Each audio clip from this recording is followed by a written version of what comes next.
Madame, Monsieur, bonsoir et merci de votre fidélité à notre première édition d'information de la soirée sur le Oula.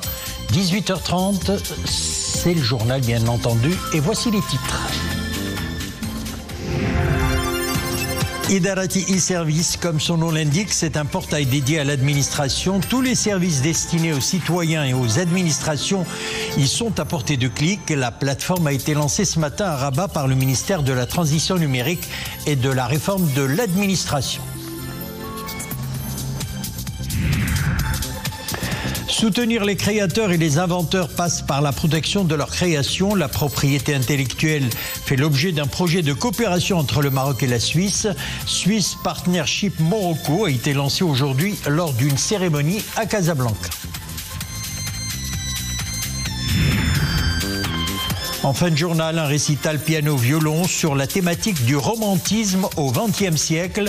C'est la masterclass que prépare le pianiste concertiste Xavier Palacio. Au bout de ses doigts, virtualité technique et richesse émotionnelle. Un voyage d'essence à la découverte des subtilités de l'expression romantique. La première édition des rencontres de l'administration digitale s'est ouverte ce matin. L'événement est organisé par le ministère de la Transition numérique et de la réforme de l'administration. Des représentants de l'ensemble des départements ministériels, mais aussi des entreprises et des établissements publics y participent. L'occasion de lancer officiellement le portail Idarati e-Service. Il est destiné à fédérer et à agréger tous les services qui sont à destination des citoyens et des administrations. Sofia Fgroud, Hanan Arsalan, Abdelali Ayad et Mehdi Karakchou. Devant un parterre de participants, apparaît l'interface du portail Idarati. On y retrouve tous les services à destination des citoyens et des administrations. Au total, ce sont plus de 2700 procédures administratives et pas moins de 650 e-services. Un pas de plus pour concrétiser la stratégie Maroc numérique 2030. Le rôle de ce portail, c'est de fédérer et d'agréger tous les services qui sont à destination des citoyens et des administrations. Ces services sont développés par d'autres administrations, donc nous faisons un appel à toutes les administrations pour interagir avec notre ministère, pour mettre ces services à disposition des citoyens. Alors, les citoyens et aussi les autres administrations. Un accès d'une façon simplifiée, transparente et inclusive, puisque toutes les catégories de la population peuvent l'utiliser, y compris celles à besoins spécifiques. Ce portail a été co-conçu avec l'ensemble des administrations en tenant en compte des meilleures pratiques internationales en termes de facilité d'usage. Ce premier volet du portail est un point d'entrée unique pour les usagers, pour les orienter vers les plus de 650 e-services qui sont disponibles pour les usagers, qu'ils soient citoyens ou entreprises. Ça permet de faciliter cet accès à ces e-services pour qu'ils puissent savoir quels sont les sites sur lesquels ils peuvent effectuer des démarches en ligne. Dans les prochains mois, de nouvelles fonctionnalités seront incorporées au portail Idarati. De nouveaux parcours et de nouveaux services ajoutés. L'ambition est grande, une administration transparente, une administration rapide, mais aussi une administration au plus près des citoyens. Swiss Partnership Morocco, c'est le nom de ce projet de coopération maroco-suisse au service de la propriété intellectuelle. 17,2 millions de dirhams, c'est son montant. Quant à sa mission, c'est de favoriser l'innovation et la compétitivité des créateurs marocains. Il s'agit de leur garantir une meilleure protection de leurs actifs immatériels sur les marchés nationaux et internationaux. Le projet a été lancé aujourd'hui en présence du ministre de l'Industrie et du Commerce ainsi que plusieurs acteurs clés de la propriété intellectuelle. Mohamed Chikir, Fatna Tabout et Zakaria Mourimbil. Entre le Maroc et la Suisse, de nouvelles perspectives s'annoncent dans le domaine de la propriété intellectuelle. Avec le lancement du projet Swiss Partnership Morocco, l'ambition est de renforcer et de dynamiser le système de la propriété intellectuelle au Maroc. À la clé, des mesures pour favoriser l'innovation et la compétitivité des créateurs marocains, en leur garantissant une meilleure protection de leurs actifs immatériels sur les marchés nationaux et internationaux. La Suisse est le pays de l'innovation. On est un champion mondial en innovation. C'est, je dirais même, le modèle suisse est construit sur l'innovation. Et donc, de pouvoir partager ce savoir-faire, cette expertise avec le Maroc et d'apprendre également du côté marocain comment eux le font, c'est vraiment pour nous, c'est un grand moment de notre partenariat aussi pour renforcer la relation entre la Suisse et le Maroc. Doté d'un montant de 17,2 millions de dirhams financé par le secrétariat d'État à l'économie suisse, ce projet de coopération s'étale sur une durée de 4 ans. Partenaires principaux du programme, l'Office marocain de la propriété industrielle et commerciale et l'Institut fédéral suisse de la propriété intellectuelle. Dans le contexte de l'accélération industrielle, l'échange de bonnes pratiques ne peut qu'être bénéfique au développement de l'entrepreneuriat national. Ce programme voit le jour grâce au soutien de la Suisse. Ce partenariat vise à renforcer le système juridique et stratégique de la propriété intellectuelle dans notre pays, ainsi que les aspects techniques, afin de mieux faire connaître les lois régissant la propriété intellectuelle et de simplifier les procédures. Le projet Swiss Partnership Morocco s'appuie sur 4 axes stratégiques: l'amélioration du cadre juridique en matière de propriété intellectuelle et industrielle, l'optimisation des services de protection et d'utilisation des droits, la sensibilisation des différents acteurs et le renforcement de l'application de ces droits pour garantir une meilleure protection et valorisation de l'innovation.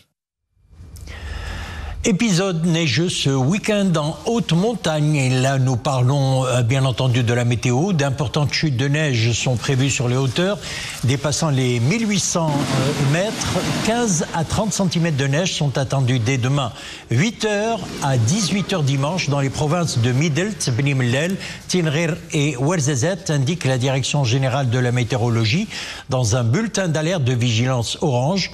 3 à 6 cm de neige sont prévus également dans les provinces d'Ifrane, d'El Haouz, Tel Oudent et Boulmen. Direction la Palestine, à présent. Israël annonce avoir reçu les identités de 3 otages qui doivent être libérés demain par le Hamas, suivant le calendrier prévu par l'accord de cessez-le-feu. Après plusieurs jours d'incertitude, il s'agit d'un otage israélo-russe, d'un israélo-américain et d'un israélo-argentin. En échange, Israël devrait libérer 369 détenus palestiniens. Une médiation menée par l'Égypte et le Qatar a permis donc de surmonter les obstacles qui mettaient en danger le cessez-le-feu. Depuis le début de son entrée en vigueur le 19 janvier dans la bande de Gaza, 16 otages israéliens ont été libérés en échange de centaines de détenus palestiniens sortis des prisons israéliennes. Plus loin, en Ukraine, le président Zelensky accuse la Russie d'avoir endommagé avec un drone explosif l'arche de confinement de la centrale nucléaire accidentée de Tchernobyl. L'Agence internationale pour l'énergie atomique a indiqué sur X que son équipe sur place avait entendu une explosion provenant de l'arche de confinement et avoir été informé qu'il s'agissait d'un drone. Sans démentir formellement cette attaque, le porte-parole du Kremlin a assuré que l'armée russe ne visait pas les installations nucléaires. L'incident intervient en pleine effervescence diplomatique autour de la guerre en Ukraine. Retour au Maroc et un retour aux sources pour des membres de la communauté juive marocaine. Ils célèbrent la Heiloula de Rabbi Yitzhak Abi Sira en provenance de différentes villes du royaume et de l'étranger. Ils ont afflué en masse au mausolée du Saint Juif qui se situe à Toulel, dans la commune territoriale de Gourama, c'est dans la région de Midelt.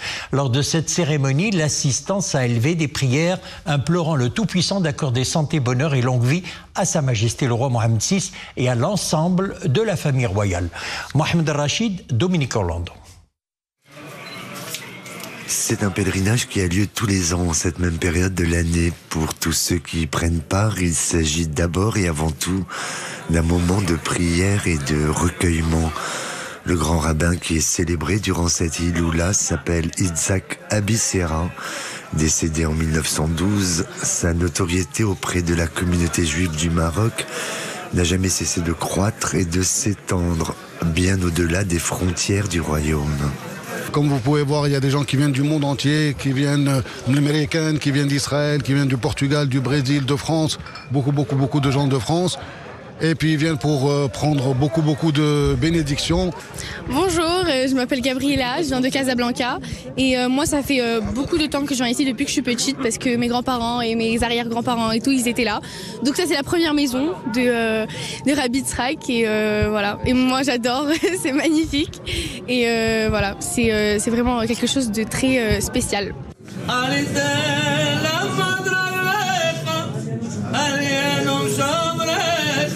Au-delà du seul aspect religieux propre à tout pèlerinage, cette Iloula est donc aussi une occasion de revenir aux sources.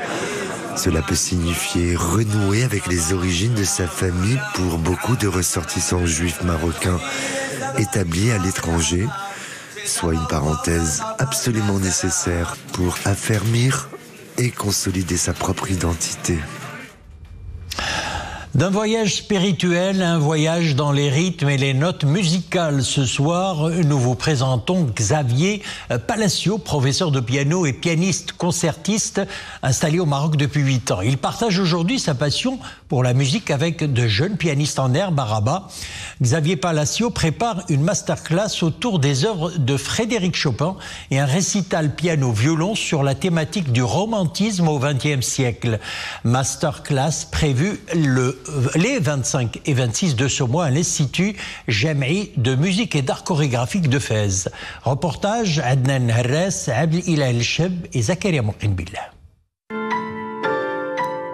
Ce jour-là, Xavier Palacios a rendez-vous avec ses deux élèves Saad et Youssef pour leur cours hebdomadaire de piano. Cela fait quelques mois déjà que ces deux pianistes en herbe peaufinent leur pratique avec ce professeur français de piano installé à Rabat. Et c'est parti pour la première partition, la cathédrale engloutie de Debussy.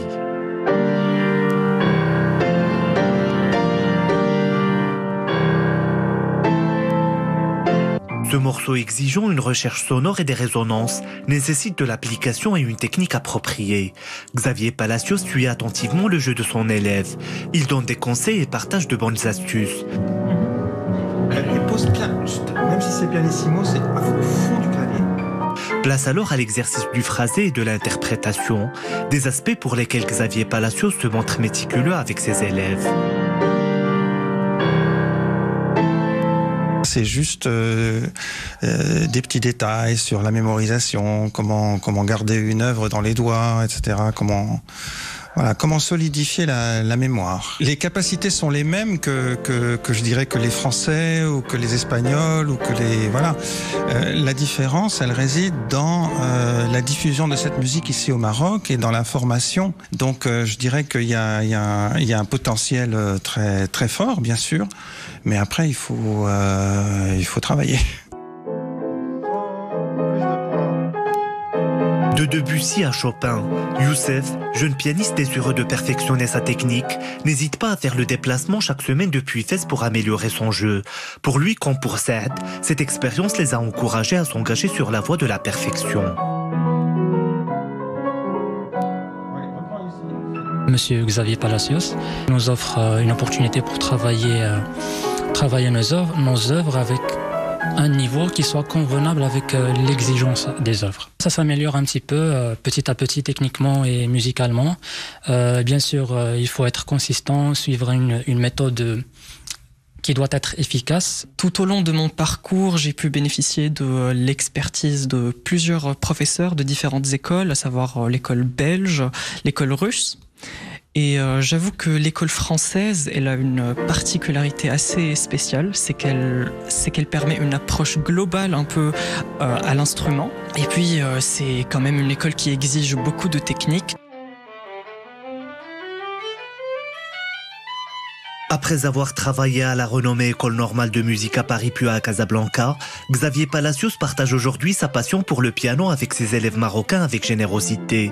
En plus de donner des cours, Xavier Palacios est aussi pianiste concertiste.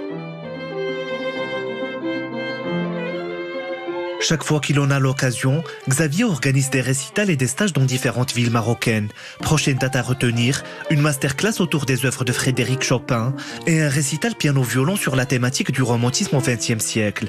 Rendez-vous donc le 25 et 26 février à l'Institut Jam'i de Fès pour des spectacles de musique, de passion et de partage.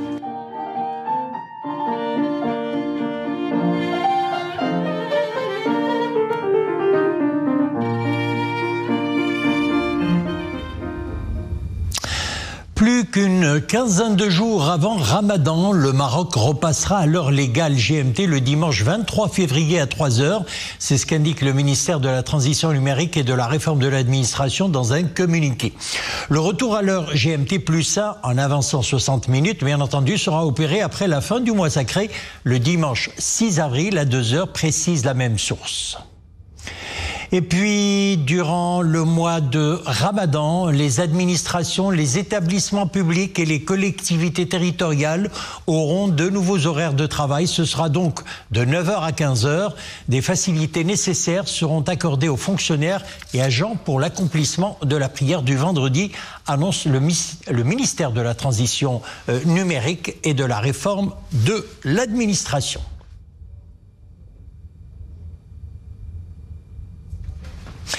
Voilà, c'est la fin de notre édition. Merci de l'avoir suivi. Excellente soirée. À demain, 18h30.